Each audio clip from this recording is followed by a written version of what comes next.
సంక్రాంతి పండగ అయితే ఆత్రేయపురంలో కొంచెం ముందే స్టార్ట్ అయిపోయిందండి. ఆత్రేయపురంలో అయితే గోదావరి ట్రోఫీ అని కొన్ని పోటీలు అయితే పెడుతున్నారండి. ఈ పోటీలు అయితే 11 తారీఖు, 12, 13 తారీఖులు 3 రోజులు వరుసగా జరుగుతాయండి.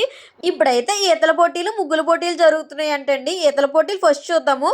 చూసారా ఎంత ఫాస్ట్ గా ఈత కొడుతున్నారో. వీళ్ళు ఈత కొడుతుంటే కేరళ డప్పులు ఒకటి పెట్టారేమో, వాళ్ళని ఎంకరేజ్ చేస్తే తెగ కొడుతున్నారు వీళ్ళు. ఈ ఈతల పోటీల్లో గెలిచిన వాళ్ళకి ఫస్ట్ ప్రైజ్ ఏమో 15,000 అంటండి. సెకండ్ ప్రైజ్ ఏమో 10,000, థర్డ్ ప్రైజ్ ఏమో 7,500 అంట. ఎమ్మెల్యే బండారు సత్యానందం గారు కూడా వచ్చారండి.